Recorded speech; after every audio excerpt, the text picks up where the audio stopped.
My daughter-in-law was wearing her good coat when she asked me to sign the papers. That should have been my first warning. She never dresses up unless she wants something. It was a Tuesday in November, the kind of cold that gets into your joints before your coffee does. I was in the kitchen when she knocked, which was unusual on its own. My son had a key. He'd had one since his father passed 4 years ago, back when I told him he could check on me whenever he liked. I thought that was love. I didn't realize it was an invitation. My daughter-in-law stood on the porch holding a manila envelope and smiling the way people smile at the dentist. My son was behind her, hands in his jacket pockets, looking at the railing instead of at me. I stepped aside and let them in without asking why they'd come. Because that's what you do when it's family. You make room. You put the kettle on. You try not to notice the things that are already wrong. They sat at the kitchen table while I poured coffee. My daughter-in-law placed the envelope between us like a centerpiece. My son started talking before I'd even sat down. Something about getting older, something about planning ahead, something about how I'd been forgetting things lately and how it worried them both. He used the word confused twice. He used the word alone 3 times. He did not look at me while he said any of it. I sat down slowly and folded my hands around my mug. What exactly is in the envelope? My daughter-in-law pushed it toward me. Just a form, a power of attorney, so that if anything happened, they could manage the house, the accounts, everything. So I wouldn't have to worry. So things would be taken care of. I looked at my son. He was still studying the railing through the window. I told them I'd look it over and get back to them. My daughter-in-law's smile tightened at the corners. My son finally looked at me, and in that look I saw it clearly. Not concern, impatience. The look of a man who'd already decided the outcome and was annoyed the paperwork wasn't finished yet. They left 20 minutes later. I didn't open the envelope at the table. I waited until I heard the car back out of the driveway. Then I carried it to the living room, sat in the chair by the window, and read every single word. It wasn't just a power of attorney. There was a second document tucked behind it, a letter on medical stationery from a doctor I had never seen in my life. It said I was exhibiting signs of early cognitive decline. It listed symptoms I didn't have. It had my name spelled correctly and my birth date correct and my address right, and every single word of it was a lie. I set the papers down on the side table next to my husband's photograph and sat very still for a long time. His name was Gerald. We were married 31 years. He built the deck off the back of this house with his own hands. The summer our son was 7, and our son helped hand him nails from a coffee can and felt very important doing it. I remember thinking that afternoon that this was what a family looked like. I kept that thought for a long time, longer than I should have. I went to my bedroom and changed out of my house clothes into proper ones, navy slacks, the gray blouse Gerald always liked, my good shoes, the leather ones, not the orthopedic ones my son had started leaving catalogs for in my mailbox. I put on my coat, picked up my purse, picked up the envelope, and drove myself to the offices of Patterson and Webb, Family Law. I had used them once before, 6 years ago, for Gerald's estate. The woman who handled my case was named Carol Webb. She was around my age, efficient, no small talk unless you started it. I liked that about her. She was in when I arrived. Her assistant tried to schedule me for next week, and I told her politely but clearly that I needed 15 minutes today. Something in my voice communicated what the words didn't. She went and checked and came back and told me to have a seat. Carol came out herself to get me. She took one look at my face and the envelope in my hands and led me straight back without ceremony. I laid the papers on her desk. She read them quietly, and I watched her expression stay professional all the way through, which was itself a kind of answer. She looked up when she finished. "How long ago did they bring these to you?" "About 90 minutes. She nodded slowly. "And you never agreed to see this doctor?" I have never seen this doctor in my life. She turned the pages back to the medical letterhead and examined it. Then she said, quietly and without drama, "This is fraud." "I know. The question is what you'd like to do about it." "I'd like to do everything," I said. We spent the next 2 hours going through it. Carol pulled the original power of attorney my husband and I had filed years ago, which named our son as my agent under specific conditions, none of which I currently met. She drafted a revocation. She drafted a new power of attorney, naming my granddaughter instead, with conditions so clear and specific that no one could mistake them or manipulate them. She called her paralegal in, and they began drawing up a protection order on my accounts, a restriction that required my physical presence with 2 forms of identification before any changes could be made. "Do you want to file a police report?" she asked at one point, the same way she might ask if I wanted cream in my coffee. Practical, neutral, leaving it to me. "Yes," I said. "I want that on record." Carol called the non-emergency line herself while I sat there. She was brief and precise. Possible elder financial fraud, forged medical documents, attempted unauthorized power of attorney. An officer would come to the office. I called my granddaughter while we waited. She answered on the second ring, the way she always does, that quick pickup that tells you she was already holding the phone. She is 26 years old and works at a plant nursery on the edge of town and knows the name of every living thing she's ever tended. She calls me every Sunday morning without fail. I have never once had to wonder if she was calling because she needed something. I told her what had happened. Not all of it, just enough. The documents, the fake letter, that I was at the lawyer's and that I was fine, but that I needed to tell her something important. There was a pause. Then she said, "Grandma, are you sure you're okay?" "I'm better than okay," I told her. "But I need to ask you something. Would you be willing to be named on my power of attorney? I want it to be someone I trust." She was quiet again for a moment. When she spoke, her voice was careful and steady. "Of course. Whatever you need. Do you want me to come there now?" I said yes. She was there in 20 minutes. The officer arrived just after she did. His name was Sergeant Dale, heavy-set and unhurried, the kind of man who had seen enough in his career to not be surprised by anything, but still took notes like every detail mattered. He listened to me carefully. He asked me to walk him through the timeline. He asked about the doctor's name on the letter. He asked whether I had other documentation of my mental and physical health, and I told him I had seen my actual physician, Dr. Renata Osei, every 6 months for the past 12 years, and that she had never flagged any cognitive concerns. He wrote that down. He said they would look into the medical letterhead, that forged documents used in an attempted financial exploitation of an elderly person was a serious matter in this state. He said that carefully. Elderly person. I let it sit without arguing about the word. When he left, my granddaughter took my hand across the table. She didn't say anything dramatic. She just held it, the way you hold something you're afraid someone else might try to take. That evening, I drove home and made dinner for one, which I have done 400 times without thinking much about it.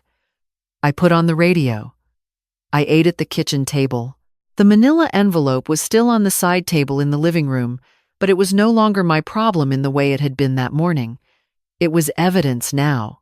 That's a different thing entirely. My son called at 8:15. I watched the phone ring. I had blocked his number from my accounts in my attorney's office and my bank. I had not yet blocked it from my phone because I wanted to know when he was calling. That information seemed useful.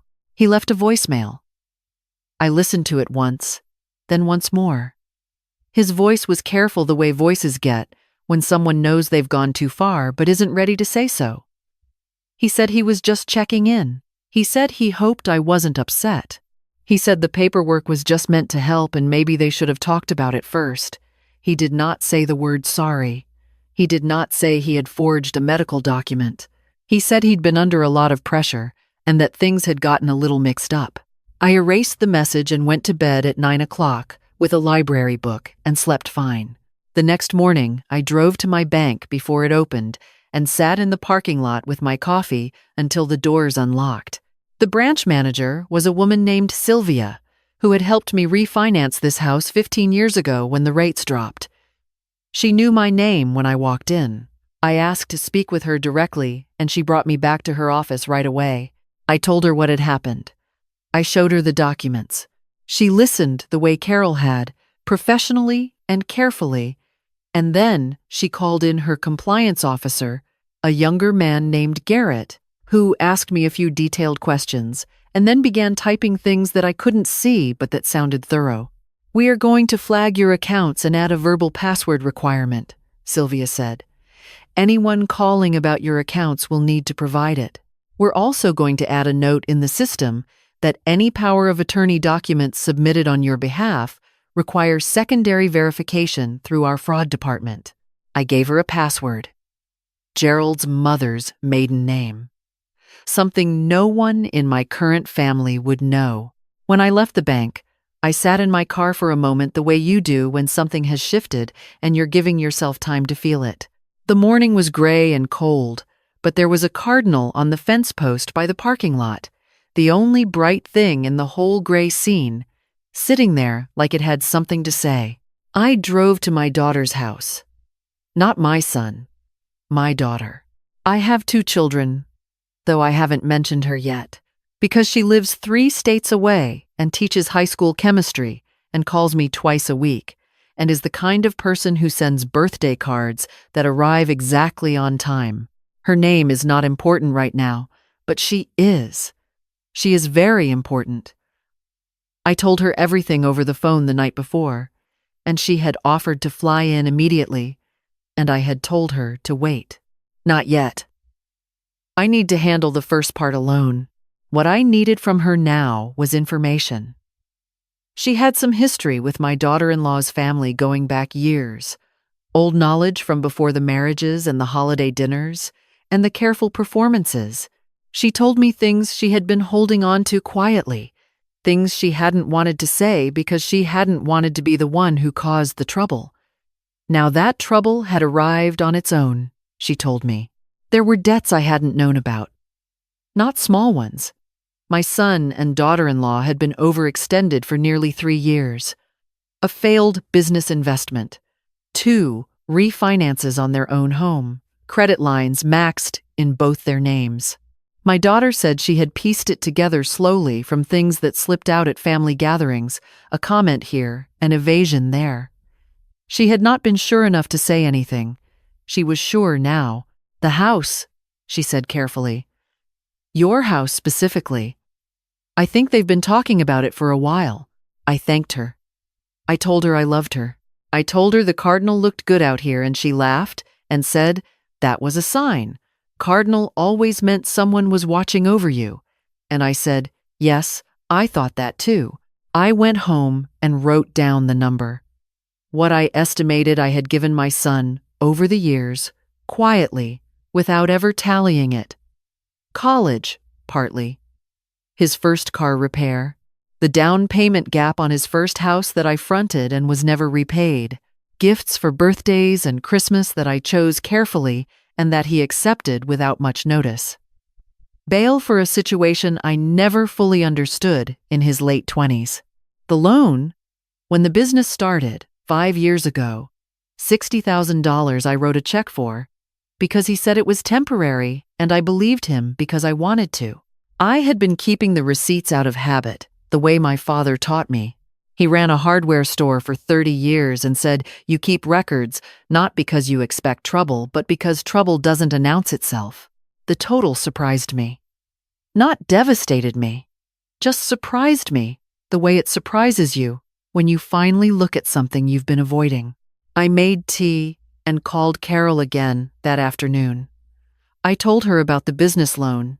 She asked if I had documentation. I said I had the original check and a signed letter of intent to repay. Carol said, that may be relevant if this moves to civil action. Keep it. I put everything in a folder in the locked drawer of my filing cabinet, the one that has held every important document since Gerald and I moved into this house. Deeds, insurance policies, Gerald's death certificate, our children's birth certificates. Now it held this too. The record of a slow erosion I had been too willing to call love. My son came to the house 4 days later. I was expecting it. I had tidied up, watered the plant on the windowsill, and made a pot of coffee I didn't plan to offer him. He knocked. I answered. He looked like he hadn't slept well, which was not my problem. "Mom," he said, "we need to talk." I left the door open without inviting him in. He stepped inside anyway, which told me what I needed to know about how this conversation was going to go. He stood in the entryway and said it was all a misunderstanding. He said my daughter-in-law had found the form online and thought it would be a good idea. He said the doctor's letter was something a friend of his had helped put together just to make things simpler, just to speed up the process, that he never thought it would go this far.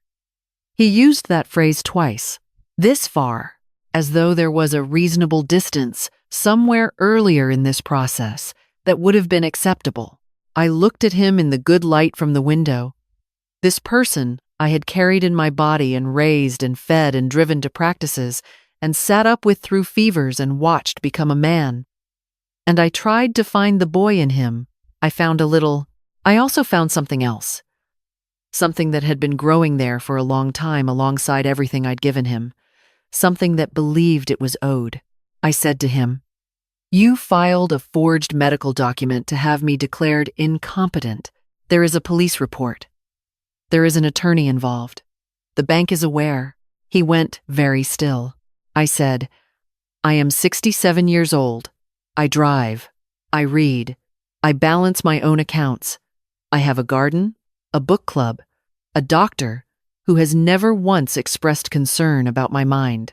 I have outlived your father and a recession and a pandemic and 30 years of your borrowing. I am not confused. I am done." He started to speak. I raised one hand, just slightly. "I am going to ask you to leave now," I said. "Not forever. But today, you need to leave." He left. He didn't slam the door. He closed it with a specific kind of quiet that meant he wasn't finished, which I already knew. People like him are never finished. They regroup. The regrouping came by email. My daughter-in-law wrote it. I could tell from the tone, controlled and slightly formal, the way she writes when she's trying to sound reasonable. She said there was no need to involve lawyers or the police. She said it had been a misunderstanding born out of genuine worry. She said they were willing to sit down and discuss things calmly as a family if I would agree to drop any legal proceedings. I forwarded it to Carol without responding. Carol called me back within the hour. She said, "Don't reply. Let me handle any correspondence from here." A week passed. Then, another. My granddaughter came by on a Wednesday with a flat of seedlings from the nursery. Herbs mostly, a few small perennials. We planted them in the bed along the south wall of the house, where the light is good. She worked without talking much, which I appreciated. She has her grandfather's quality of being comfortable in silence. She doesn't fill quiet spaces out of nerves. At some point, kneeling in the dirt with her hands full of rosemary, she said, "Dad called me. I kept pressing a plant into the soil. What did he say?" She was quiet for a moment. "He said you were making things difficult, that you'd overreacted. He said," she paused, "that I should talk to you and help you see reason." I looked at her. "What did you say?" She sat back on her heels and pulled off one of her gardening gloves and looked at it. "I told him that you seemed perfectly reasonable to me, that you've seemed perfectly reasonable my entire life, and that if he wanted to make things right, he should probably call a lawyer and start by apologizing." I nodded. She put her glove back on and went back to planting. We finished the bed and washed our hands at the outdoor spigot and went inside and made soup from what I had in the pantry. Standing at the stove, stirring, she said, "I want you to know something. Whatever happens with the legal stuff, whatever they do next, I'm not going to let them make me doubt you. He's my father. I love him. But that doesn't make what he did okay. I handed her a spoon to taste. She tasted it and nodded. Needs more time. I added time. Carol called me 2 weeks after that with news. The police had verified that the doctor's letterhead had been used fraudulently. The physician in question had no record of ever seeing me and was cooperating with the investigation. My son had retained a lawyer, which Carol said was either a sign of guilt or strategy, likely both. She said we had a strong case if I chose to pursue civil action, particularly with the documentation I had on the business loan. I told her I needed a few days to think about it. I thought about it the way I think about most things, slowly and alone. I sat with the idea for 3 evenings in the living room with the lamp on low and the television off, Gerald's photograph on the side table. The cardinal had been back twice to the yard, which I chose to interpret as something even though I knew it was just a bird. What I kept coming back to was not the money, not even the betrayal, exactly. What I kept coming back to was the letter, the forged one, the one that said my mind was failing, that I was confused, that I was no longer capable of deciding my own life. That was the thing. That was the one I couldn't let sit, because it wasn't just fraud. It was erasure. A document designed to make me disappear behind my own name. And I had spent enough years being quiet about small disappearances to know what happened when you let them accumulate. I called Carol on a Thursday morning and told her to proceed with everything. The civil filing happened in December. I drove to the courthouse myself on the day of the initial paperwork, parked in the public lot, and walked in through the front door with my folder under my arm. A woman, maybe 10 years younger than me, held the door open, and I thanked her. And she smiled the way you smile at someone you recognize as capable. My daughter flew in for a week around Christmas. She slept in the guest room and made her grandmother's biscuit recipe on Christmas morning. And we ate them at the kitchen table with my granddaughter and didn't talk about any of it. Not once. Not deliberately. There is a time for that, and there is a time for biscuits, and those are different times. My son sent a Christmas card.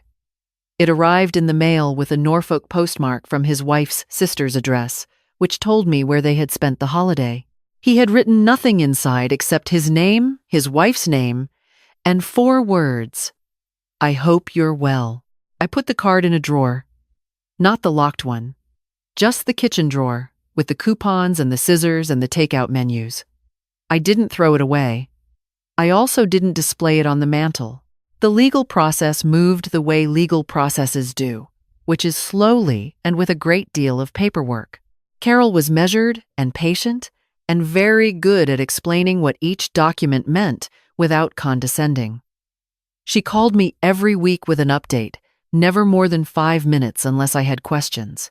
In February, something else happened that I had not expected. A woman from my church called me, not to gossip, but to tell me that my son had been speaking to people. The usual seeds, that I had become erratic, that I had cut him off suddenly and without cause, that he was worried about me. She said she had listened and then said that she had known me for 14 years and that I did not strike her as erratic. She said she thought I should know. I thanked her. 2 days later, a woman from my book club mentioned that someone had called her too.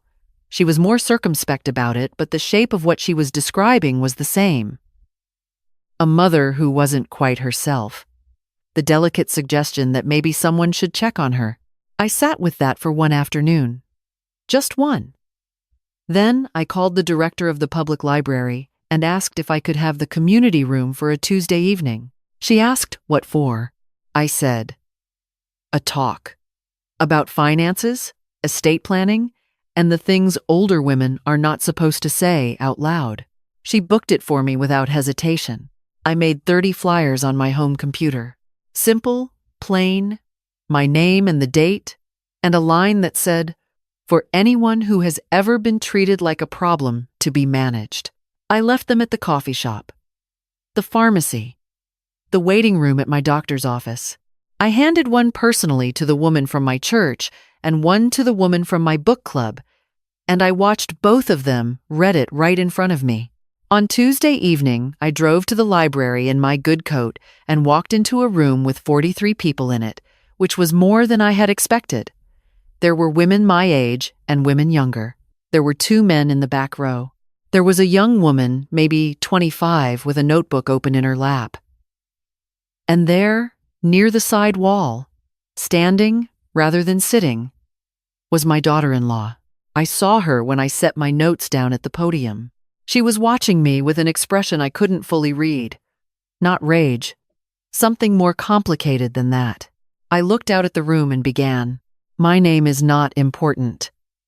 What I'm here to tell you is not a story about me. Specifically, it's a pattern.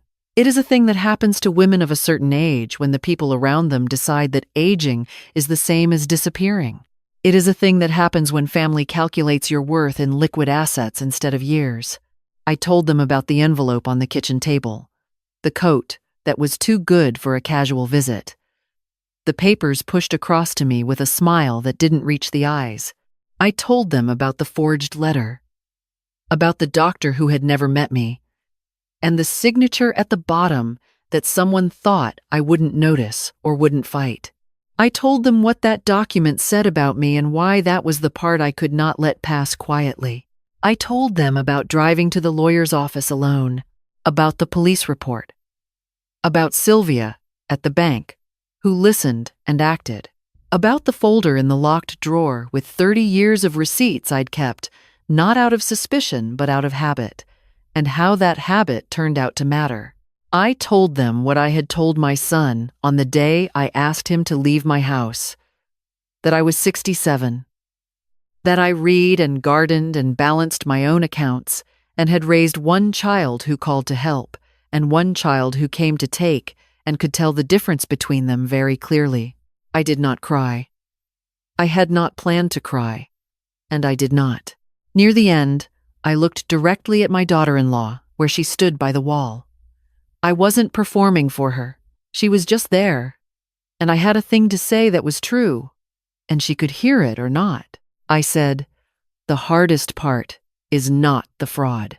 The hardest part is the realization that someone looked at your whole life, everything you built and earned and gave and sacrificed, and saw a resource, not a person, not a mother or a grandmother or a woman who chose her battles carefully, just a resource to be managed before the window closed." I stepped back from the podium. The room was quiet in a way that meant people were feeling something and hadn't decided what to do with it yet. Then someone started clapping, and then others did. And the young woman with the notebook had tears on her face that she wiped away without embarrassment.